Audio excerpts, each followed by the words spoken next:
Well, the Big Ten this year looks to be the most exciting season I can ever remember being a Big Ten fan. We got four new teams. We got 18 now, and we're very excited. Will one of the traditional teams win it all, or one of the newbies win it all? We're going to talk about that coming up next. This is the 2024 Locked On College Football Season Preview, only on the Locked On Podcast Network, your team every day.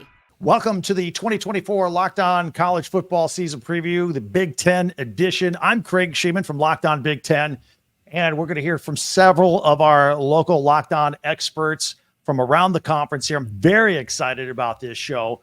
And as you know, we have several Big Ten teams, not only in the conference as we grow, but several that have chances to get into the college football playoffs. And we'll kind of boil it down to see who's going to win the championship at the end of the season as well. Today's episode is brought to you by Game Time. Download the Game Time app and create an account and use the code LOCKEDON for $20 off your first purchase.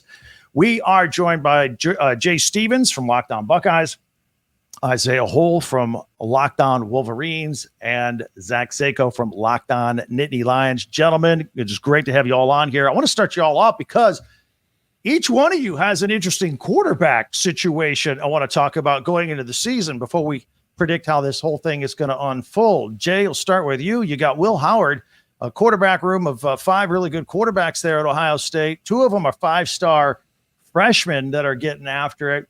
I can't help but wonder, is Will Howard going to be the starter at the end of the season, or are we waiting for Julian Sayin to warm up and take over this program midway through? What do you think? I think that's to be determined. I think for Will Howard to be the starting quarterback all year long, his experience has to really reign true and really show that he has earned that still, but he has to be more accurate. If Will Howard shows he can be more accurate and can throw the deep ball and can make all the throws, I do think he will be the starter all year. Julian Sayin and Devin Brown are right behind him, but I think Howard's a front runner right now, and it's really his job to lose. Devin Brown, tough deal. 2 years in a row, he gets edged out by two different guys. So I wonder what his future will be after this year. His future is one where he's committed to wanting to be a Buckeye starting quarterback at some point in time. Back-to-back years, he's lost the quarterback battle once to McCord, this year to Will Howard. My gut says he'll stick around to start next year. He is the more seasoned guy, been there longer, but is he a better thrower? Is he more accurate than some of the younger quarterbacks? That is to be determined because they don't have much experience just like him. And Isaiah, at Michigan, kind of new territory here. We really don't know. Alex Orji has one completed pass in his career. He seems to be the guy. I don't know. What do you think? That is also still to be determined. Michigan still kind of not tipping its hat. I don't know that it knows who the starting quarterback's going to be. I think it's really kind of a two-way race between Alex Orji and Jack Tuttle. Davis Warren is certainly in that conversation, but Jack Tuttle probably would have been the guy, but he's been limited. He didn't practice at all in the spring, and he's had some soreness still here in the fall. But Alex Orji is certainly the highest ceiling guy. He's the guy I think that Michigan wants to win because he's kind of in the same vein as Jalen Milroe from Alabama, but kind of has some of the same issues. Accuracy and things of that nature, but he spent all off season. He knows that accuracy is where you actually win the job. And we do know that he has been working very, very diligently on that all off season. You know, another quick point about Jack Tuttle, who's now in his seventh year, of course, and people say, hey, he's been playing college football for 6 years. He's never really been a starter. Is he that good? But I'll argue he's been backing up top 10 picks in the NFL between Michael Penix Jr. and, of course, J.J. McCarthy. So maybe there's some there. Maybe this is his year. Certainly, that's a line that Michigan's used. That's something that someone that was behind the scenes, one of the big-time staffers there in Ann Arbor, they said that to me right after the spring game, and Sharon Moore said it at Big Ten Media Days as well. He certainly has a lot of those things that they're looking for, and when you look at it with what they have defensively, considering that Michigan tends to want to run the football, they don't necessarily need a guy that's able to throw it all over the yard. They're looking for someone who can just be consistent, someone who isn't going to turn the ball over, someone that essentially is like Cade McNamara was in 2021. That's what they're looking for. That's what they could get in Tuttle if he's healthy. And, of course, Zach, let's talk about Penn State. You've got the stable quarterback situation here that you know what you're going to get with Drew Aller, at least with the person. The one criticism of Drew Aller is, and maybe the whole offense as a whole, is they didn't chuck it downfield. And I thought he kind of diminished as the season went on, didn't take any chances. Now, I think they my opinion is they coached the heck out of him. Don't you dare turn the ball over, which he didn't. But I don't think he took enough chances either, and they didn't have much of a vertical game. What do you say about this year with Drew Aller at quarterback for Penn State? You're spot on with that assessment, Craig, that he was coached. You protect the football, rely on your run game, and rely on the defense. Well, you still have a good defense, very good defense with Tom Allen, but Andy Kotelnicki is the X factor here. Mike Yurcich, in a lot of ways, was holding back not only Drew Aller, but the offense as a whole. Because if you notice, Penn State didn't really make a lot of changes. They brought in Julian Fleming. They brought in Nolan Rucci. Well, if this offense was so bad, why did they bring in some select players that can at least fill some small needs? They didn't go out and try to get these superstar playmakers, if you will, these superstar difference makers on paper. So I think the presence of Andy Kotelnicki will help a lot because it's already instilled confidence with Drew Aller himself. You'll see some of Beau Pribula as well. I think you'll see a lot more of Beau Pribula. There's going to be an initiative to get a dual threat quarterback on the football field more often than he was utilized a season ago. And that's what Beau Pribula is going to be, a change of pace quarterback, if you will. And that's what Andy Kotelnicki's done. He's used two quarterbacks in his past systems at Buffalo and at Kansas. How does 10-2 sit well with Penn State fans again this year? I mean, that's been the thing. Hey, we got to quit being 10-2, which is awesome, by the way, and maybe be 11-1 or 12-0. But now with the expanded playoffs, there's not a single team in all of college football that can benefit or would have benefited over the last 10 years than Penn State with a 12-team playoff instead of a 4-team playoff. And that's very fair to say too, right? Penn State would have been in more often than not if it was expanded to 12 teams, but that wasn't the case. They missed out. They got very close a couple of other times. To answer your question, 10-2, at least from where I'm sitting, is good enough to get you in the playoff, and it might even be good enough to get you into the Big Ten championship. It might be good enough to get you a matchup where you host in the first round. That doesn't get you a bye, but it gets you an opportunity to potentially host depending on how the deck breaks. So I don't think it's necessarily about the record itself. Is Penn State going to make the playoff, which I think they do? Will they host, which is what fans want to see, and then win that first round and make it to the second round? That's going to be a tough matchup depending on who those first four teams are, if that's the case. But I think Penn State fans will be very content if Penn State were to host the playoff game and then win that playoff game at home in Beaver Stadium. Well, you're not spending $700 million on Beaver Stadium for nothing. You want to host a playoff game. There's no doubt about that. Let's talk some Buckeyes. Jay, I mean, all of you three are kind of you've been the top three here at the Big Ten: Michigan, Ohio State, Penn State. We have some newcomers. A couple of them are pretty good. Jay, let's do some round robin. Your quick thoughts from Locked On Buckeyes. What do you think about the new additions to the Big Ten and what it means moving forward? It's still weird to have those schools on the West Coast being in the conference that's primarily in the Midwest. I say primarily because there is some East Coast flavor there too.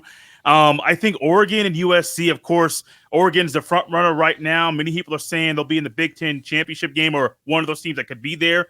I agree with that. But I think that they all bring something different, but they boost the level of play in the conference, which is desperately needed. If you got to go out west to get the TV dollars, get those eyeballs out there to boost the level of play in your conference, I understand that thought. It's just still weird. It's going to take me a while to get used to those West Coast schools in the Big Ten. Isaiah, your thoughts on the expansion this year? Well, I think it'll be interesting. The last time that there was a team that everyone thought could come in and win the conference right away via addition, it was Nebraska, and it did not go the way that Nebraska fans thought it was going to go. And when you look at stylistically how these teams play compared to what the Big Ten likes to do as a whole, essentially, something's got to give. And is it going to be these more big, bulky lines with a stout run game, stout defense, or is it going to be basketball on grass? And it's interesting when you've got those types of teams that want to be offensive powerhouses, and yet there's Ohio State actually over there that has been able to run the Big Ten with having a combination of both. So it'll be interesting to watch these West Coast teams adapt if that is what ends up happening, because it could go the other way. The Big Ten, as we've known it, might have to adapt to them. Zach, of course, Locked On Nittany Lions. You guys have been chasing Michigan and Ohio State. Now you got Oregon. Now you got USC. What are Nittany Lions fans thinking about this expansion? The expansion is great simply by the entertainment value, because I felt like for the longest time, is that Penn State's schedule, it's just you circle Ohio State, you circle Michigan, and then that's it. You have 10 other games that, like, okay, you can talk about them, but Penn State's a 20-point favorite, a 30-point favorite. They've won every other game aside from Ohio State and Michigan. I know some select losses here and there over the past decade of James Franklin's tenure, but I like this a lot. I tend to agree with Isaiah here is how will those former Pac-12 teams adjust?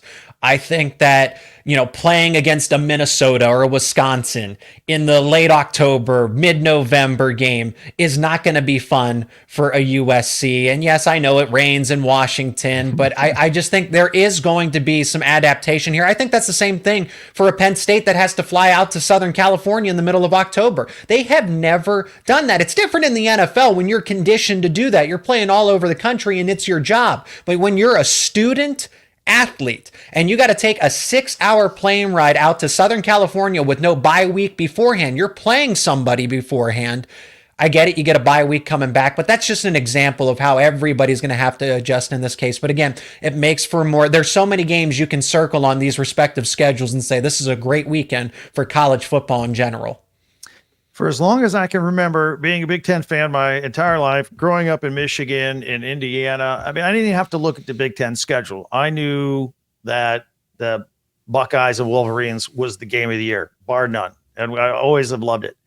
I don't think that's the case this year. I think it's October 12th. I think it's Ohio State at Oregon, Autzen Stadium. Jay, I'll start with you. Do you agree with that, or is Michigan still the game? It's still Michigan. I think Oregon poses a threat as far as on paper right now. Ohio State has not beat Michigan since 2019. I don't really want to talk about what could have happened in 2020 because didn't happen. But for the past 3 years, and Isaiah knows I've been on the show, we've done crossovers. I have been confident going into a couple of those games, and Ohio State's lost them. That's still the biggest game of the year. And I know in the Big Ten, I think it is still going to be the same thing. That Big Ten rivalry, Ohio State, Michigan, Thanksgiving weekend, it's the biggest game of the year. And that's not going to change anytime soon. Isaiah, I'll let you chime in on that too. So you disagree that it's not the Oregon-Ohio State game. It's still Michigan-Ohio State is the big game of the year. I mean, I would say so, but I think that making Oregon-Ohio State the game of the year, I think that discounts what some of the other Big Ten schools like Michigan or even Penn State, what they present, right? It's kind of the preseason modeling and saying like, okay, this is what these teams are. When it comes to Michigan, Michigan's obviously got a really daunting schedule. Texas week 2, USC week 4, Washington week 6, Oregon 3 weeks before Ohio State or 4 weeks before Ohio State to start out November, and then they got that game. So I think, though, like Michigan could go 11-0, and if it loses to Ohio State, it's going to feel like a failure despite what Michigan's done each of the last 3 years. So I would still say that game at the end of the schedule, that's still the most important game in the eyes of Michigan fans. Penn State, Zach, how about if you don't win the Big Ten, but you get into that playoff and even win a game? I mean, is that an acceptable scenario for you guys this year, or do you want to win a Big Ten championship after looking up at Ohio State and Michigan all these years? I mean, it's nice. It's a nice idea. But when I ask, fellow Penn State beat reporters, just the conversation is about hosting that playoff game. I don't think it's a matter of how they get to that point. It's just a matter of if Penn State can get to that point. So that means that you can't drop any of those games that, that one that'll sneak in there, and Minnesota circa 2019, right? Those games that kind of sneak up on you where it's like, okay, you're favored, but you lose it. Ohio State is the biggest game for Penn State this season because in my mind, I think Ohio State is the Big Ten title winner. I think Ohio State is a national championship contender. I think they will be there with the amount of talent that they, could have gone to the NFL and didn't. So that's the case. But Penn State at this point in time is a 3.5-point underdog on paper when both teams are fully healthy right now at the beginning of the season. So that's kind of telling how Penn State is close in this situation. I think Ohio State and Oregon are the top 2 teams in the Big Ten. And then Penn State is that third team on the outside looking in, but they're closer than they are further back. All three of you guys cover teams that made changes at coordinator, especially you at Penn State, Zach. Offensive coordinator, you mentioned a moment ago, Andy Kotelnicki. I think you're going to have a lot more movement and stuff before the snap. And Tom Allen, who I'm familiar with, obviously, as being an Indiana grad, he's now your defensive coordinator. But let's talk about that. What the movement, all the different formations, all that from what you've heard from camp so far. How is that helping Drew Aller? Is that helping confuse defenses at all? What do you expect? Well, until we see it actually go up against live defenses, we're not going to know for sure how they're going to adjust. But just for the sake of logic and reasoning, yes, I think the Big Ten is going to be at least in a bit of an adjustment period for what Andy Kotelnicki is going to bring in terms of that. It's about creating movement, deception, communication breakdown where a linebacker's got a point and somebody's going which way, and then the coverage changes. And how can you do all of that with all that pre-snap motion in a matter of milliseconds to change those alignments to fit? So that's what Kotelnicki does, is basically break down communication and disorient the defense. What you're going to see from Penn State's offense is maximizing all of its assets. Instead of your traditional, well, Drew Aller's a pro-style quarterback at his core, right? That's true, but he actually lost some weight because they intend to run him more as a dual-threat quarterback. They're going to involve Bo Prabula as that true dual threat. So now you got to account for Drew Aller's legs in an instant. You're going to have all that pre-snap movement, as you mentioned. You still have Nicholas Singleton and Katron Allen. Again, if Penn State was really concerned about the offense and the weapons that they had, they would have gone out and made these wholesale changes in the transfer portal. But they didn't. They got complementary pieces because they feel good about all of the former 5-star and upper 4-stars that they have still at their disposal. And Isaiah, Michigan, if I expect any changes on offense. I expect them to run the ball even more with Sharon Moore. I still remember the game against Penn State with 32 straight runs when he was calling the shots. But how about defensively with Wink Martindale? It's blitz, and blitz again. That can be predictable sometimes. What are you hearing? How much are they going to utilize it this year with this football team? Well, he is a more aggressive play caller, but it is essentially the same defense. Keep in mind, he was the one that they were emulating when they brought in Mike McDonald, who was his protege with the Baltimore Ravens. When Mike McDonald left to go back to the Ravens, they brought in Jesse Minter, who was another one of Wink Martindale's proteges. Yes, he does blitz a lot, but he said like that has been fully game dependent, depending on the teams that have been across from him. So we'll see when it comes. So when it comes to Michigan and its coordinators, I kind of expect it to look really similar in either way. I don't necessarily think there's going to be a wide deviation from what you've seen the last couple of years. It's kind of like Van Halen, right? They're moving on from David Lee Roth and they're bringing in, are they bringing in Sammy Hagar? Are they bringing in Gary Sharon? We're going to find out this year for those old enough to get that reference, I guess. That's fantastic. I love that. Chip Kelly, the new offensive coordinator at Ohio State. How does he plan to use Jeremiah Smith? I keep hearing about this freshman. He's going to blow everybody's doors off. Is he going to play like a lot and work his way into starting lineup and play? He's a day one starter. He's starting right away. It's something that I've heard in the spring that he might be a guy that's going to start. Not something you normally hear about a true freshman, but he's different. Even last year during recruiting shows, it's like, oh, Jeremiah Smith mentality is different. He's built different, and we're seeing that right now in fall camp. He's a day one starter, but Jeremiah Smith is going to be a guy going to get a lot of different looks, going to be on the outside. And I do believe that this offense with Chip Kelly is going to figure out some things with the run game, Will Howard, Judkins, and Henderson, but he'll also find numerous ways to get Jeremiah Smith the ball to help him build confidence early in the season. All right, real quick, you all have kind of alluded to this a little bit, but let's get it on the record finally before we go. The Big Ten championship game, Jay, will be between, did you say Ohio State and Oregon? You think that's the final? Yeah, I do. All right, Isaiah?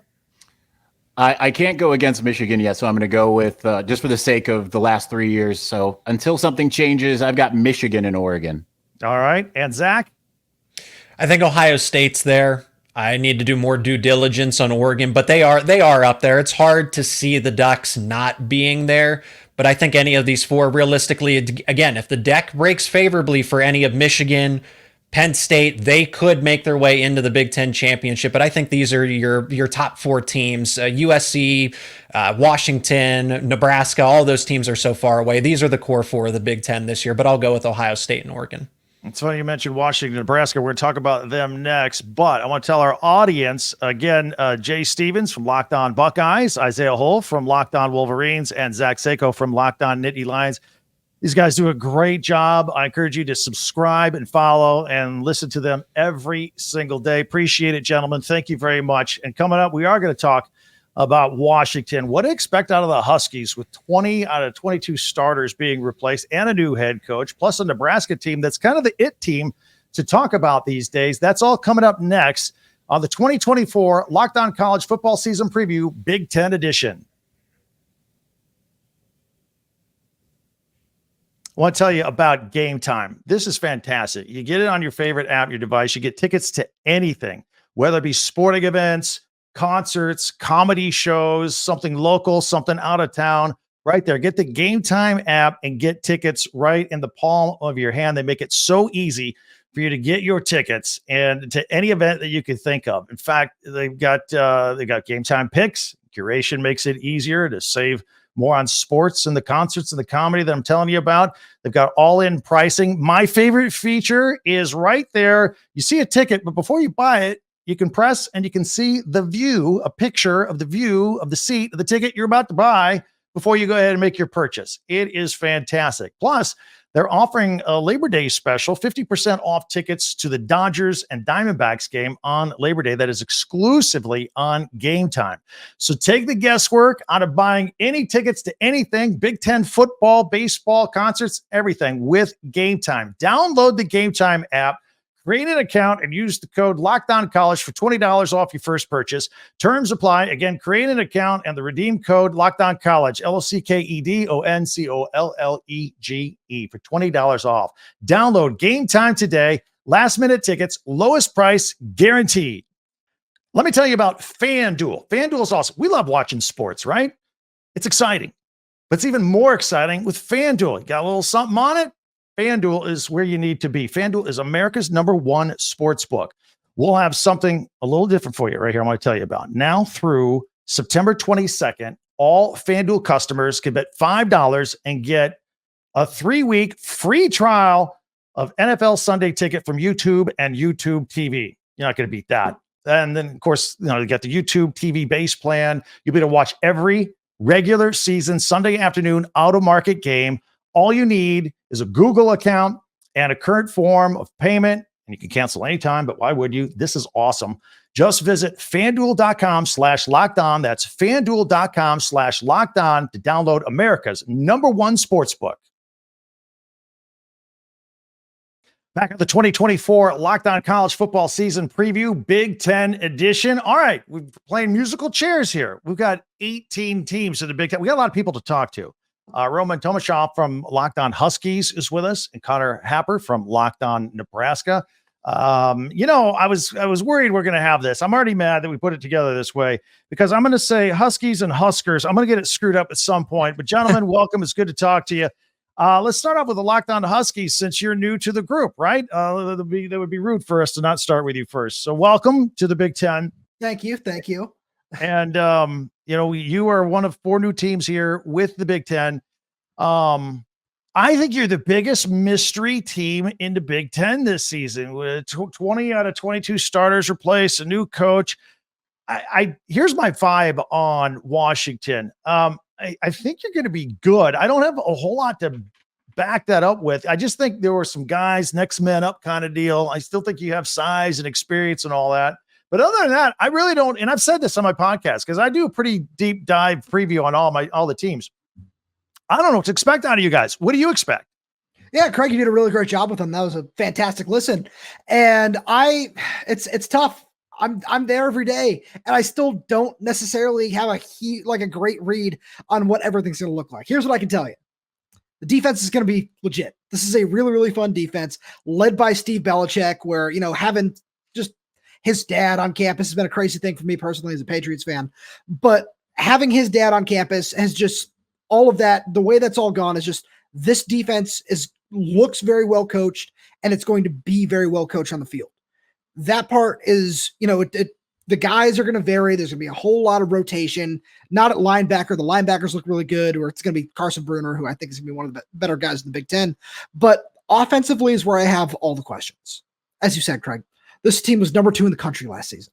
Now, all of a sudden, they're out on the outside of the top 25, looking in, replacing all 11 starters, replacing an offensive-minded head coach in Kalen DeBoer, a fantastic offensive coordinator in Ryan Grubb, and they made the best possible replacement, getting Jed Fish, getting that staff in here.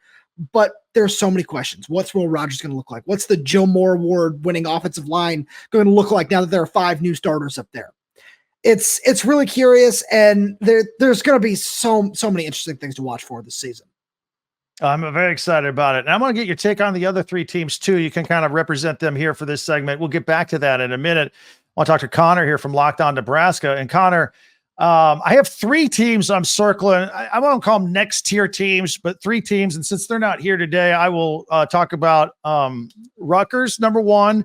I think Vegas had them at 5.5 wins. They bumped it to 6.5. That's a 7-win team with everybody back, and they do have a new quarterback. I think they're gonna.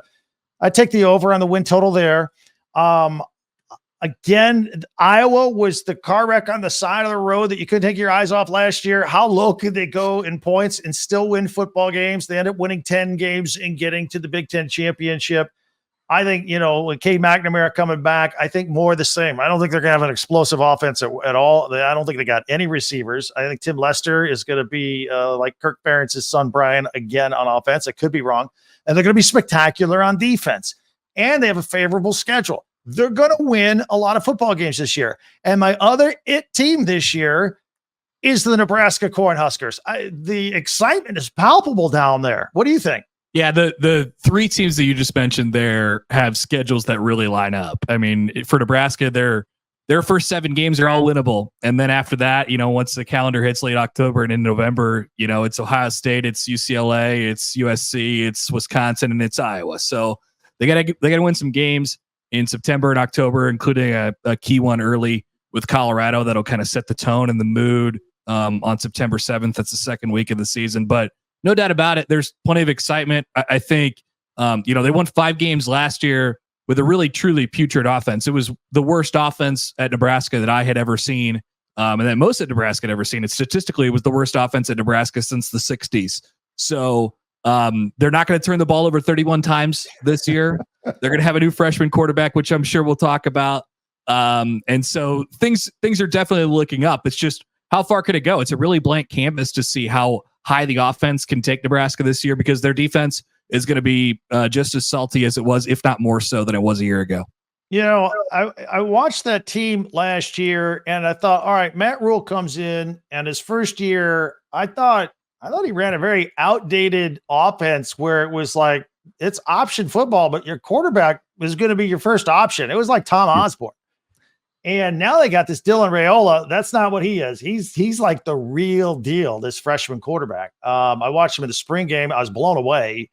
I'd be willing to tap the brakes and say, look, true freshmen don't just step into Power 4 schools and start on day one. But I think that's exactly what's shaping up. I see guys like Joel Klatt saying this is the next Patrick Mahomes. I don't know if that's a little lofty, but still, I like what I see so far. This guy's the real deal.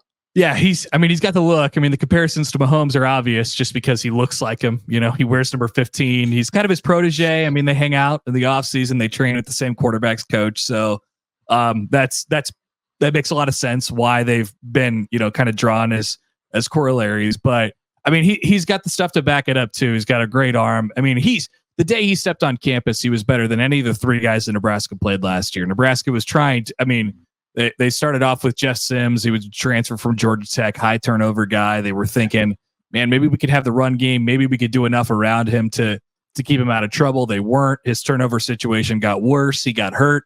Then they turned it over to Heinrich Harburg last year, who's going to be their backup this year. Like you said, they were kind of just an option team. Every once in a while, they'd throw it deep. Their options were really limited. So Nebraska's, coordinators, their co-coordinators this year, they added a co-coordinator in the offseason.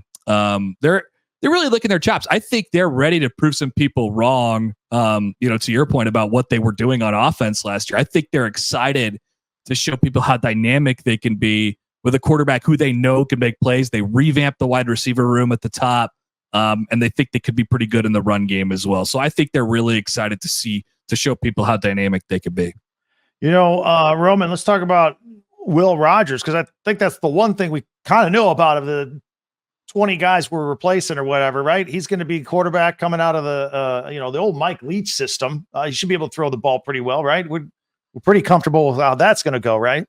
Yeah, I feel fully confident Will Rogers. Obviously, replacing Michael Penix is an impossible task, which I don't wish upon anybody. But the fact that it's Will Rogers seems like I said with Jed Fish, is the best possible outcome here, where you're getting a guy who has so much experience in the SEC coming over, has 1 year where he's going to be learning a very different style system in Jed Fish's pro style offense. But he has a really good cast of receivers around him. Denzel Boston's a guy who didn't get a lot of run last year where, I mean, call me crazy, but getting the chance to break into the lineup when Rome Odunze, Jalen Polk, and Jalen McMillan are ahead of you seems kind of tough. I don't know. I feel like I'm going on a limb there a little bit, but he's got a really nice cast of guys around him. And Will has shown that he's going to protect the ball. He's going to make high percentage throws. And with the guys that he has around him, I feel fully confident in his ability to lead this offense for one season before handing the reins over to Damon Williams, who's a true freshman that Jed Fish brought with him from Arizona to Washington, who was really impressed with his legs and his arm talent, but certainly looks like he just needs a little bit of time to adapt to the college game. All right, I'm going to put you in a difficult spot here since we don't have Spencer with us here. I'm going to have you talk about Oregon for just a second because you know him pretty well, being one of your arch rivals. They seem loaded for bear this year. It's unbelievable, the talent acquisition. They're like the Ohio State of the West Coast, I think. I'm not going to say anything that nice about them. I can't go that far, but yeah, no, they're certainly a very talented team, and just the way that offense is shaping up with Tez Johnson, with Evan Stewart, Dylan Gabriel, it's certainly going to be very interesting to watch. What I'm most curious about is what that defensive line is going to look like. Because Dan Lanning for the last couple of years now has been loading up there, whether it be through the transfer portal, through high school recruiting, and he's got a lot of really talented bodies up front. And that just seems to be, obviously, as everyone has said about the Big Ten for so long, now it's weird talking about it from an inside perspective. This is still foreign to me. But the more I look at it, the more it's, you need to make sure you dominate in the front seven, and they have all the pieces to do that, which is, I think, is going to be their biggest strength this season. Is there any sentimental feelings from you guys representing the four Pac-12 teams, the Pac-12, the demise of the Pac-12? Or are you just gung-ho excited? Hey, let's join the Big Ten and let's go. It's a little bit of both. RIP Pac-12 first and foremost. We loved our time in the Pac-12 as anybody did who grew up out here on the West Coast watching college football. Everybody loved the Pac-10, Pac-12 era, and there are a lot of good things about it. But at the same point, for any fan who has reservation, for the salty Oregon State and Washington State fans, it was either you make the move and you adapt to the new world of college football, or you fade into irrelevance. Those were really the only two outcomes here. And the fact that Washington has the opportunity to jump into a premier conference like the Big Ten is so fun and so exciting. And just some of the ways we've already seen them marketed by the Big Ten network is something the Pac-12 was never doing, where the Pac-12 network had some great crews like with Yogi Roth and all those guys, but the Big Ten network is already such a big step up. And obviously with the media rights and everything else that's going on that the Big Ten is bringing to the table makes it really, really exciting to think about the future. Connor, I want to ask you one more question about Nebraska, then we'll kind of get you guys predictions on how things will go. The first game against UTEP, presumably it'll be Dylan Raio's first game. I know that they don't want to do any turnovers like last year, but he is a rookie, a freshman quarterback. It's a good game to get his feet wet. And then I am really looking forward to that next game against Colorado with Coach Prime and Shedeur Sanders. By the way, that's going to be a great day. You got Michigan and Texas in that day. You got Colorado taking on Nebraska. That's the game that's going to really tell Nebraska, I think, which way they go. Do you agree? Yeah, no doubt about it. I mean, this season sort of sets up. I mean, last time Nebraska went to a bowl game, it was in 2016. Unbelievably, I know it's weird to hear, but 2016, they started 7-0 that year. And early in the season, in September, they had a premier non-conference home game with Oregon. Oregon wasn't great that year, but Nebraska edged them out. They beat them, and they kind of did the same thing all the way throughout the rest of September and through October, starting 7-0 before they went to Madison and lost in overtime against Wisconsin that year. But that team won 9 games, and they went to a bowl game, and their hot start kind of propelled them. So, I think it sets up kind of the same this year for Nebraska here in 2024. You get past that, and then you feel like, man, there is some winnable. Not that there's not tests in between. There's plenty of them, but Nebraska would feel good about itself, and it would be a giant burden off the backs of the program. I mean, Nebraska fans are going to want that really bad. It's a night game. Since they restarted this home and home here, Nebraska hasn't beat them. They're 0-3. And so it's been a long time since they beat one of their biggest rivals. So there's a lot hanging on it. It's a really important game, and it's a big game for the program too. All right, Connor, who are the two teams playing in the Big Ten championship, and who wins the thing? Yeah, I'll stick to status quo here. I think most people are going to take Ohio State and Oregon. I'll take Ohio State and Oregon as well. I think Ohio State is, a national championship favorite type of team. My question for them would be the quarterback position. Is Will Howard going to take you to the next level? We've seen Ohio State quarterbacks who could do that. We know that Dylan Gabriel is pretty dang good. So I think both those teams physically top to bottom on their roster are just pretty much head and shoulders better than anybody else in the conference. And I expect it to end up that way. Roman, what are your picks? So I certainly got to put Ohio State in there, but because of this flag behind me, I'm going to go away from the Oregon pick right there. We haven't seen them get over the hump in any way, shape, or form throughout their entire college football existence. So give me Penn State. I really want to see Drew Aller take a step forward at quarterback. I really love what they're doing defensively. And if they can just get a few pieces right offensively, I feel like this is the year that Penn State really can get over the hump, as you guys talked about a little bit earlier. And I'd really like to see that from just a bunch of the guys that they have all over that roster. Roman Tomashoff from Locked On Huskies, Connor Happer from Locked On Nebraska. They do a great job. If you don't already, subscribe, check them out, listen every day with their Locked On podcasts. And we're going to talk to a couple other hosts from some other Big Ten schools to get their thoughts on how things are shaping up in just a minute as we put 2024 into focus a little bit. Very excited about the start of the season. And we'll tell you who wins the conference according to them. Me, I'll give you my final picks as well. The 2024 Locked On College Football season preview continues, the Big Ten edition.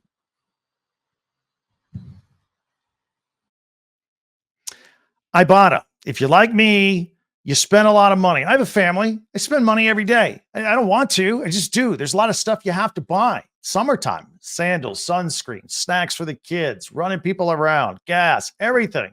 Ibotta can make that a lot better, a lot easier, and save you some money. You can get cash back on all your purchases so you can spend more time making memories this summer and less time dreaming about them. It is summertime. Pretty soon it's going to be fall. A whole new set of expenses come with fall, right? But we can still get the barbecue out there, stock up on your favorite grilling favorites, your football favorite snacks, all that stuff with Ibotta. Ibotta is a free app, and it lets you earn cash back every time you shop. You can earn hundreds of items from groceries to beauty supplies, toys.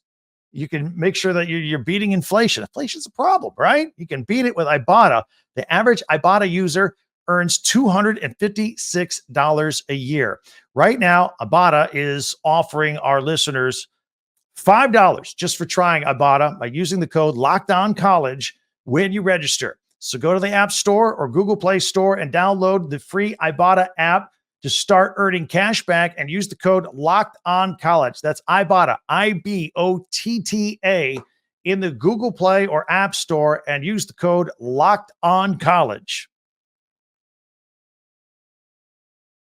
All right, we continue. I'm having a blast here. Our 2024 Locked On College Football season preview, our Big Ten edition here. And joining us now is Jacob Goins from Locked On Hoosiers and Matt Sheehan from Locked On Spartans. Very excited to have you guys on. Let's get right into it. But first, I want to tell our audience, check these guys out. They do great work every day. Subscribe to Locked On Hoosiers and Locked On Spartans, please, on YouTube or wherever you get your podcasts. All right.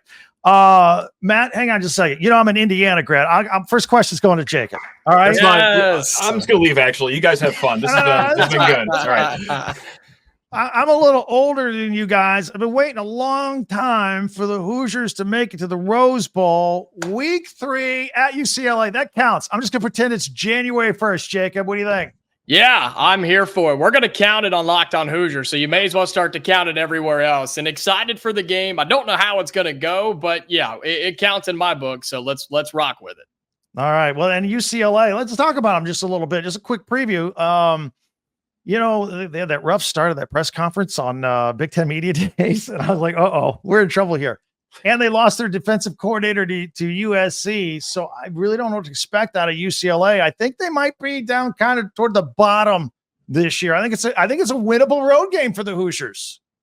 I do too, and that's sort of what I've been telling my listeners and my watchers, my everydayers over at Locked On Hoosiers is, look, this is early in the season, but it's not as daunting as it looks. You see an early road game in the Big Ten, you got to go all the way out west, and it's like, great, here we go. But this isn't the UCLA of old. There's no crazy offense out there. They're not just going to light up the scoreboard. And I think Indiana's talent-wise on both sides of the ball, especially on defense, is what's going to help them in games this year. And so some people will look at it who don't know the Big Ten or don't know Indiana or UCLA and go, oh, UCLA, they got it in the bag.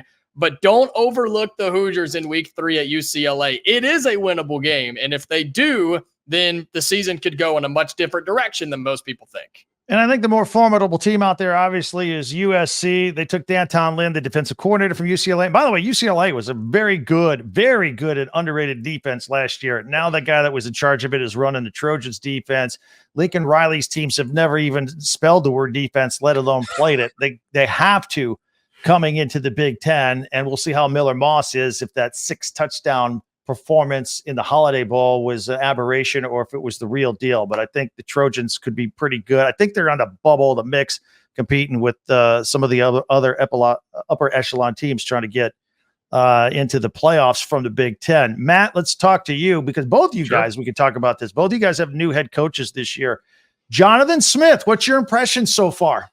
Love it. We know there's going to be a little bit of a long road ahead, but this guy has already rebuilt Oregon State, and that was in much more dire straits than the situation over here in East Lansing for a few reasons. Resources, just the history of Michigan State, where it is just, physically on a map in the Midwest. Not a bad spot to be if you're a football coach. But what we do like is that he came over with a few guys, whether it's, guys in his offensive staff, guys like Brian Lindgren, or, hey, how about the players that are actually going to be on the field, like Aiden Childs, Tanner Miller, a great interior offensive lineman. And if you even watched 4 snaps of Michigan State football last year, you would know that we need interior linemen. So the second team All-American transferring over, that's going to help, as well as Jack Valley, the tight end, who caught more tight end touchdowns than anyone else in the nation last year. So look, just entering the door with those guys, that's an okay start right now. All right.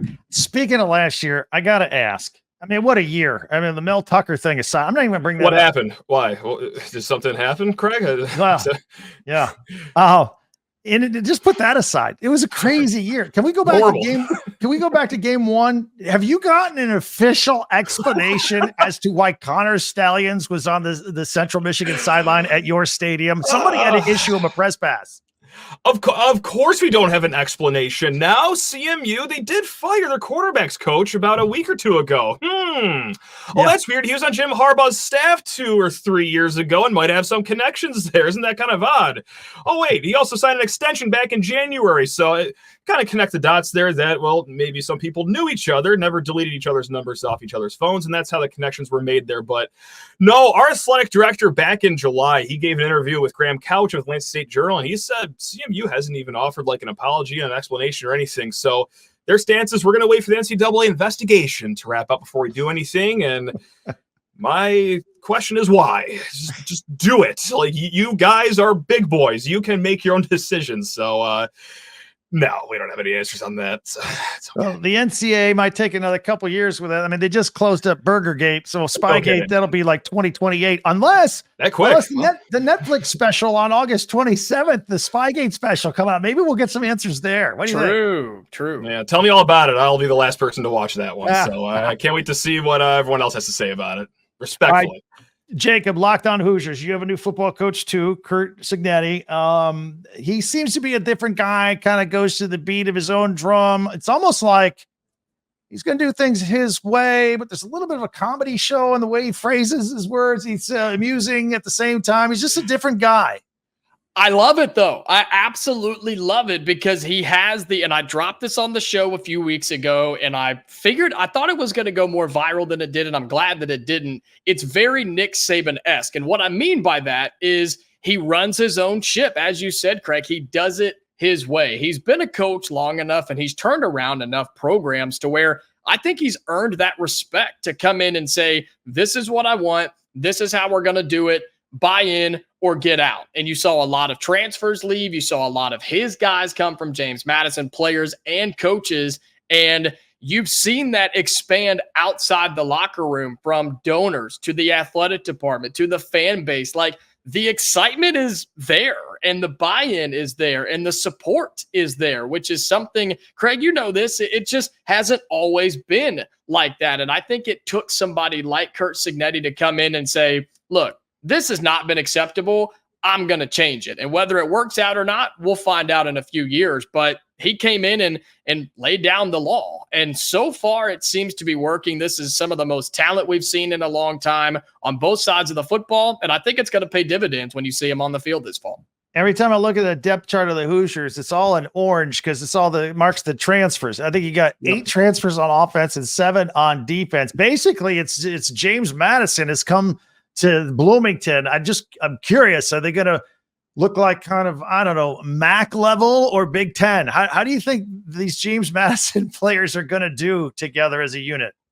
That's a legitimate concern. And you see this just about every time you see a coach go from one program to the other, right? It's okay. Are they going to look like the old team that they came from? And while there may be a little bit of that, I do think they've gotten better. I think they've raised their level of play. And the few guys that did hang around from Indiana a year ago, plus you bring in a transfer quarterback who's played college football for about 18 years, all of that combined, I think this team's going to be much improved. How many points will they score? I don't know. How many points will they allow? I don't know. But I do think you will see them as the season goes on. They will play Big Ten style football and at least be able to compete in Big Ten football. But hey, maybe the UCLA game is an eye opener. Maybe it's one of those early few games as well where it's like, whoa, okay, maybe we're not physically, mentally, emotionally ready for this, but it won't take long for Curt Cignetti to figure it out. Matt, how long of a rebuild turnaround is this? Is this a slow and steady turtle race, or is it more like the hare, the rabbit? Are we going to see a quick turnaround? What do you think? In this day and age, 2 or 3 years does seem like a long time, but yeah, just based on everything that we know about Jonathan Smith and what he did over at Oregon State. And also, there's a really nice in-depth piece over at Spartans Illustrated. A lot of players got to speak in an anonymous condition, staff members too. The constant theme was not only is he rebuilding the culture, but he does not take any shortcuts, doesn't cut any corners. Like, he knows that it's a process. He will do it his way. So 2 years, okay, that's when Aiden Childs is now a junior. Maybe, you get things turning over a little earlier than you would like. Maybe he even sticks around for his senior year in year 3, but I think it'll be 3 years is my guess. Wouldn't be shocked if, we're flirting with 9 wins in year 2, but yeah, I don't think it's going to be an instant success. Now, with that said, I'll take 7-5 this year, and you best believe I will have a parade down Grand River Avenue. It'll be the hardest anyone has ever celebrated a Jacksonville Tax Slayer Bowl berth ever. But, look, 7-5 would mean you're ahead of schedule, and I think with Michigan State's schedule, it's in play. It's in play. 4.5 over under be damned. I think 7-5 is in play. I want to laugh at you for a parade for 7-5, but we Hoosiers, yeah, okay. I haven't seen a bowl game in 3 years here, so I can use anything. I just want to feel something after the month of December flips on the calendar. Like that's I'm not asking a lot. Going down Kirkwood Avenue if we get 7-5. That would be awesome. You better believe it. All right, guys. As we look up at the other teams in the Big Ten, I said earlier on this podcast, for the first time in my life, I don't think Michigan Ohio State is the game. I think it's Oregon hosting Ohio State on October 12th. Some mixed reaction to that. But who do you guys think are going to be in the Big Ten championship now that we get rid of the West Division? It's the 2 best teams. Who's in it? Matt, I'll start with you. Maryland and UCLA. No, I'm kidding. I hate to be this boring. It's Oregon and Ohio State. Both those guys have spent more than half the AFC in the offseason. It's going to be them too. I'll stop the conversation. All right. Jacob, how about you?